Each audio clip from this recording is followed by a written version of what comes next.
આપણે એવું કહેવાનું કે જીવનમાં જરૂર હોવું જોઈએ ભણતર. જીવનમાં જરૂર હોવું જોઈએ ભણતર, પણ સાથે હોવું જોઈએ જીવન ઘડતર. જીવનમાં જરૂર હોવું જોઈએ ભણતર, શિક્ષણ જરૂર હોવું જોઈએ. જીવનમાં જરૂર હોવું જોઈએ ભણતર, પણ સાથે હોવું જોઈએ જીવન ઘડતર. ઘડતર વિનાનું જીવન લાગશે પડતર. ઘડતર વિનાનું જીવન લાગશે પડતર. પડતર મકાન હોય ને તો એમાંય રહેવું ન ફાવે. પડતર જમીન હોય ને તો એમાંય તે માણાને મજા ન આવે. સમજો છો, આ પડતર વસ્તુ કોઈ પણ હોય ને એમાં પછી એટલું બધું મજા ન આવે. એટલે ઘડતર વિનાનું જીવન કેવું લાગે? પડતર. બધા શબ્દો ગુજરાતી છે. કોઈ ઇંગ્લિશ ભણેલો હોય ને આ બધા શબ્દો સમજાય નહીં ને આનું ઇંગ્લિશમાં ટ્રાન્સલેશન થાય નહીં, એટલે ગુજરાતી તો ભૂલવી જ નહીં. ઇંગ્લિશ ભણવી પણ ગુજરાતી ભૂલવી નહીં. જીવનમાં જરૂર હોવું જોઈએ ભણતર, પણ સાથે હોવું જોઈએ જીવન ઘડતર.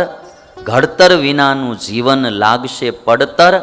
પોતાના અને બીજાના માટે થશે નડતર. પછી ઘડાણા વિનાનું જીવન હોય ને બીજાને નડે અને પોતાને નડે. પોતાના અને બીજાના માટે થશે નડતર. માટે કરો જીવનનું સારું ઘડતર. માટે જીવનનું કરો સારું ઘડતર. એટલે આ પંક્તિના આધારે આપણે આજે થોડી વાતો કરવી છે. બધાને એમ થશે કે ભાઈ ઘડતર શા માટે જીવનનું કરવું? તો જે વસ્તુ ઘડાય ને એની કિંમત વધી જાય. પહેલી વાત તો એ છે, જે વસ્તુ ઘડાય એની કિંમત વધી જાય. તમે જો લાકડું હોય અને લાકડામાંથી એક સિંહાસન ઘડીને તૈયાર કરવામાં આવે, લાકડાની કિંમત કેટલી હોય ને સિંહાસનની કિંમત કેટલી હોય. હવે એ સિંહાસન બન્યું એમાં બીજું કાંઈ નવું એડ કરવામાં નથી આવ્યું. એક લાકડામાંથી સિંહાસન બન્યું, બરાબર, એમાં નવું કશું જ જોડવામાં આવ્યું નથી. લાકડું જ હતું પહેલાં, પણ એ લાકડાને ઘડવામાં આવ્યું તો એમાંથી સિંહાસન તૈયાર થયું. એટલે સિંહાસનની કિંમત એના કરતાં 3-4 ગણી વધી જાય લાકડા કરતાં. થયું શું? ઘડતર. લાકડું ઘડાણું. એમ માણસની કિંમત પણ એના ઘડતરને આધારે વધી જાય છે. એનામાં રૂડા સંસ્કાર આવે એટલે માણસની કિંમત ઓટોમેટિક વધી જાય. આજે ગાંધીજીને આપણે મહાત્મા કહીએ, શું કરવા? એનું જીવન ઘડતર હતું. કિંમત ઓટોમેટિક વધી જાય. સોનું હોય અને સોનાને ઘડવામાં આવે, એમાંથી હાર બને એટલે ઓટોમેટિક એની કિંમત વધી જાય. એટલે સોનું સોનું જ હોય, પણ એટલું સોનુંનો એ ઘડાય અને એમાંથી જો હાર બની જાય એટલે એની કિંમત વધી જાય. ગમે એટલું સોનું હોય પણ એના બિસ્કિટનો આવડો કરીને ઘરમાં ડોકમાં ન પહેરાય, એ હારોય ન લાગે. અમુકો કોઈ ગાંડો કે કિલો સોનું પહેરીને તમે નીકળ્યા હો, સોનાના બિસ્કિટ હોય હુતળીએ બાંધીને એક એકના હાર બનાવ્યો હોય, બરાબર, અને પછી પહેરીને તમે 2 કિલો કદાચ સોનું પહેરીને નીકળ્યા હોય તો કોઈ એમ ન કે ઓહો કેવો શ્રીમંત માણસ, એમ કે આ મૂર્ખો લાગે આમથી. અને એનું એ સોનું ઘડાઈ જાય, એમાંથી હાર બને, એ તમારી આખી શોભા વધારે. ઘડાયેલી ચીજની કિંમત વધી જાય, ઘડાયેલી ચીજની શોભા વધી જાય. લાકડું હોય ને સિંહાસન જોવું ગમે, એને સોનું હોય ને એનો હાર બને, એ માણાને જોવો ગમે, એની શોભા બી વધી જાય અને એની કિંમત પણ વધી જાય. આ સુરતમાં તો આપણે બધા તમે જાણો, હીરા હોય રફ હોય, બરાબર, પહેલાં હોય હીરાને શું કે રફ, પછી એને ઘડવામાં આવે અને તૈયાર હીરો થાય. એ પછી ઘરેણાઓમાં જડવામાં આવે અને એક જ્વેલરી બને આખી એમાંથી. પણ ઘડાણા વિનાના કાચા હીરા ક્યાંય લગાડ્યા લ્યો. અને આ કાચો હીરો હોય એનો કેરેટનો શું ભાવ હોય રફનો, એને કહેવામાં જ રફ આવે. ઘડાણા વિનાનો હીરો હોય એને શું કહો? રફ. માણાય ઘડાણા વિનાનો હોય એને આપણે શું કે હાવ રફ એન્ડ ટફ માણસ છે. માણસ ઘડાણા વિનાનો હોય એટલે હું હાવ રફ એન્ડ ટફ માણસ છે આમ કહીએ. હવે હીરો હોય ઘડાણા વિનાનો એને રફ કહેવામાં આવે, તૈયાર થાય એટલે એને હીરો કહેવામાં આવે. કેટલો ફરક રહેતો હશે આમ કેરેટમાં મનો ઘડાણા વિનાનો હીરો હોય અને એ પછી જ્યારે ઘડાઈ જાય તો એની કિંમતમાં કેટલો ફરક પડી જાય રાજુભાઈ. બોલો, આપણે હવે તમે તો બધા હીરાના માણસો છો, પણ પૂછવું નથી, પણ એમ કે કિંમત વધી જાય એની. ચાલો, હીરો ઘડાય એટલે એની કિંમત વધી જાય.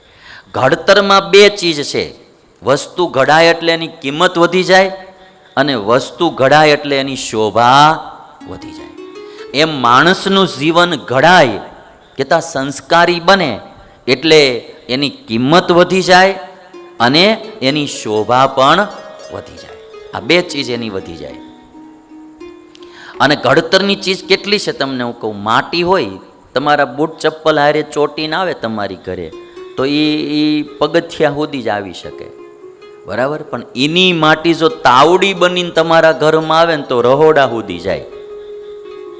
તાવડી બની માટી જ હોય, તાવડીમાં શું હોય? માટી જ હોય.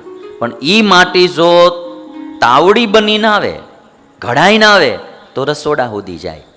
અને એની જે માટીમાંથી તાવડી બનાવવામાં આવે ને એ કદાચ મારો તમારા બૂટે કે ચોટી ગઈ હોય ગારો, એ માટીનો પિંડો આ તે, તો એ ખાલી ક્યાં સુધી આવે? પગથિયા સુધી જ આવે. અને તરત એને લોકો ધોઈ નાખે. એ આમ એ માટી ચોટેલી હોય ને કોઈને હારી ન લાગે, તરત કે ભાઈ બૂટ સાફ કરી નાખો. એ તરત શોભા બગાડે, કારણ કે ઘડાણા વિનાની માટી છે. અને તાવડી બનીને જે આવે એ ઘડાઈને આવી એટલે માણસો એને હાચવે ને એને રાખે. આ ઘડતરનું મૂલ્ય આટલું બધું છે. એટલે હવે તમે માણસમાં જો, આ બધા તો તમને મેં જડ વસ્તુ પદાર્થોના ઉદાહરણો આપ્યા. તમે માણસમાં જો તો એક સાથે જ હતા રામ ને રાવણ. લ્યો, રામની કિંમત કેટલી વધી આજે. વર્ષો પછી પણ રામની માટે માણસો કેટલા ભજન કરે, કેટલું કામ કરે. રામ થયા ને તો કેટલા વર્ષો થઈ ગયા. આજ એનું અયોધ્યામાં મંદિર બનાવવાનું હોય તો આખું હિન્દુસ્તાન દાન આપે ભાઈ. આજે રામ પ્રત્યે હજી કેટલી લોકોને ભાવના હશે તમે વિચાર કરો. એને કેટલા વર્ષો વ્યતીત થઈ ગયા. આ જોઈ એના કરતાં વધારે દાન તમે જુઓ તો આવ્યું. એ શા માટે આવ્યું? બરાબર, એ ભાવ કોઈને જાગે નહીં. આજે એના પૂતળા બાળવામાં આવે.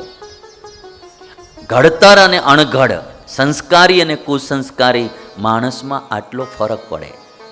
આજે રાવણના પૂતળા બાળવામાં આવે અને રામના મંદિરો બને. એ આ સંસ્કાર કુસંસ્કારનું કારણ છે.